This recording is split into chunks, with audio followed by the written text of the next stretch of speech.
Bon appétit à 12h40, les rendez-vous de midi. Votre invité aujourd'hui, Emmanuel, et jusqu'à 13h, l'écrivain Serge Rubin. Et oui, elle s'appelle d'abord Lucille, elle vit en Guadeloupe dans une plantation de canne à sucre. Son père en est le propriétaire. Nous sommes à la fin du XVIIIe siècle. Que des esclaves travaillent pour sa famille ne pose pas vraiment de questions à Lucille jusqu'au jour où la suite vous intéresse. Eh bien, la révolution dans la peau vient de paraître, roman jeunesse, signé notre invité Serge Rubin. Bonjour. Bonjour. Alors, vous serez demain à la Maison de la Presse de Chaland dans l'après-midi, l'espace des Prés, pour dédicacer ce livre. Et peut-être aussi vos premiers succès. Il n'y a pas que le shérif qui porte une étoile et le mystère de la chambre noire, qui nous avait valu une interview ensemble déjà il y a quelques temps. Et déjà, des livres jeunesse, un genre que vous affectionnez, et ce n'est pas par hasard. Non, c'est pas par hasard, puisque je suis professeur des écoles et que j'ai eu l'occasion de travailler dans mon métier avec des auteurs qu'on a invités dans la classe et qui nous ont expliqué leur travail. Et puis j'ai toujours eu l'envie d'écrire. Et puis le fait de recevoir des auteurs m'a donné l'envie de passer de l'autre côté du miroir. Et vous l'avez fait, Serge Rubin. On vous retrouve régulièrement dans le Nord-Ouest Vendée. Alors ce n'est pas ici que vous vivez ou travaillez pour le moment. C'est ici en tout cas que vous venez en vacances. Oui, non, je suis un Vendéen intermittent et puis bientôt, j'espère très bientôt. Ah bah écoutez, je vous le souhaite. Installé donc pendant les vacances à la Barre-de-Mont, c'est là que vous écrivez l'été, quand vous avez un petit peu de temps, vos romans. Même, je consacre l'essentiel de mon temps au grand désespoir de mon épouse à écrire, puisque la Révolution dans la peau a été écrit du début juillet 2015 jusqu'à la fin du mois d'août 2015, où j'ai mis le point final, vraiment le dernier week-end des vacances. Le premier jet, en tout cas, puisqu'après il y a eu de nombreuses corrections, mais j'ai consacré les 2 mois d'écriture à la Barre-de-Mont à écrire. C'est une petite bulle en fait pour vous de travail qui vous permet de sortir un petit peu du quotidien. Comme vous me disiez, bon, travailler, écrire le soir après l'école, c'est pas très facile. Écrire demande beaucoup de temps, c'est même la principale difficulté dans l'activité d'écriture, c'est le temps consacré à ce travail. Et là où j'ai le plus de temps, c'est quand même les grandes vacances. Et à la Barre-de-Mont. Ouais. Vous avez toujours écrit ou vraiment c'est venu sur le tard ? Alors j'ai toujours voulu écrire. Écrire demande du temps, de la volonté, et puis il n'y a rien de plus facile que de ne pas écrire. Donc j'ai toujours voulu écrire, et puis je m'y suis mis vraiment il y a seulement 10 ans. Et donc, il y a 10 ans, vous démarrez un premier livre. À l'époque, vous choisissez déjà, si j'ose dire, un sujet sensible, où la souffrance humaine a pu atteindre son paroxysme. On se tient dans la Seconde Guerre mondiale. Vous nous racontez un petit peu l'histoire ? Oui, c'est un petit peu une initiation à l'histoire de la Shoah à travers 2 enfants, Myriam qui est juive et Jacques, son ami, qui ne l'est pas, et qui, à travers ses yeux, on découvre toutes les mésaventures qui arrivent à son ami. Et j'ai voulu faire un roman à hauteur d'enfant,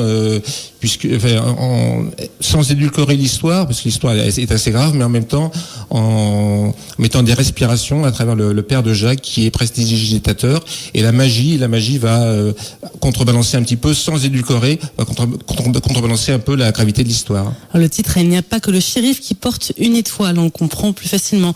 Vous avez ensuite écrit un second roman dont nous avons déjà parlé ensemble. L'action prend place justement à la Barre-de-Mont.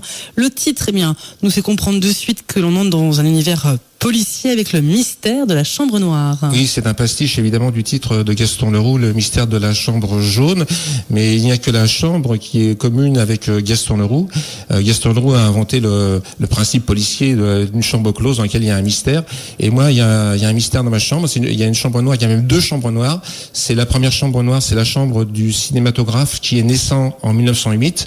Dans cette chambre noire là de la caméra vont se rencontrer les images de Jeanne et de Clément qui est le fils d'un forain montreur de cinématographe, et Jeanne qui est une habitante de la Barre-de-Mont.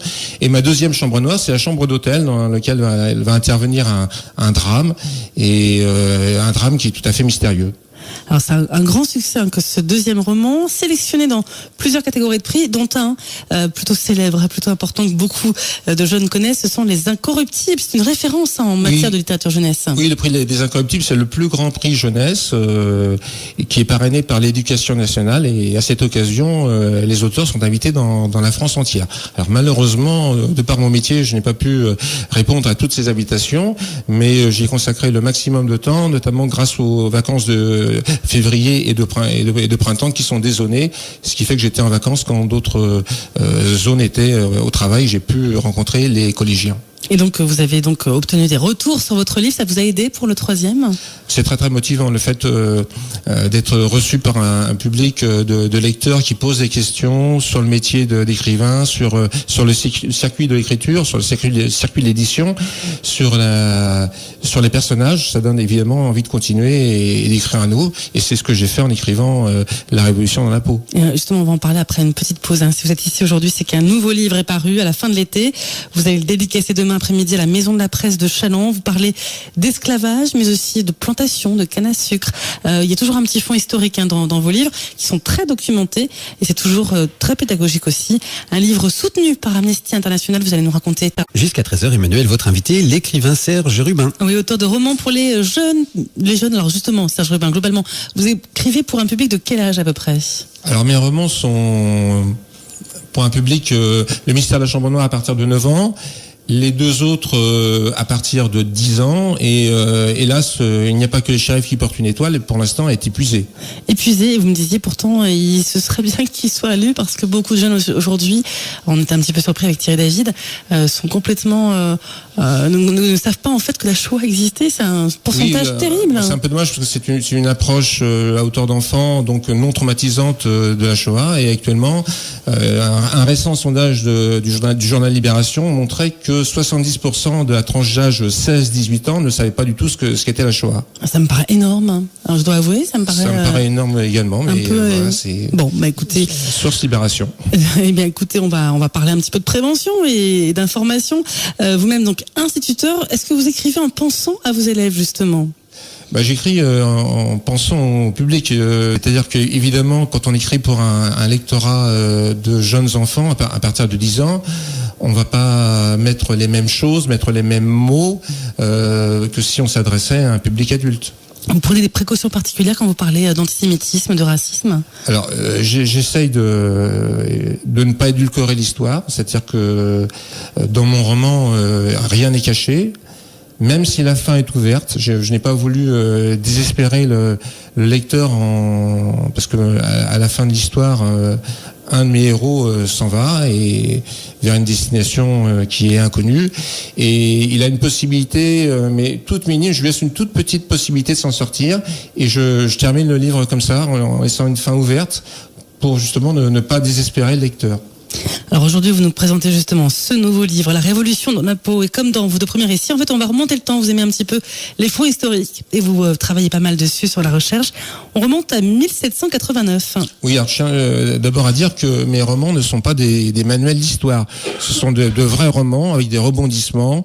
Et donc en 1789, Lucille, qui est fille de planteur et bientôt femme de planteur, trouve tout à fait légitime d'utiliser des Noirs comme esclaves parce qu'ils ont la peau épaisse et qu'elle est particulièrement bien adaptée au climat des îles. Évidemment, le roman est soutenu par Amnesty International, alors je rassure tous nos auditeurs, elle va peu à peu changer d'opinion au cours du roman.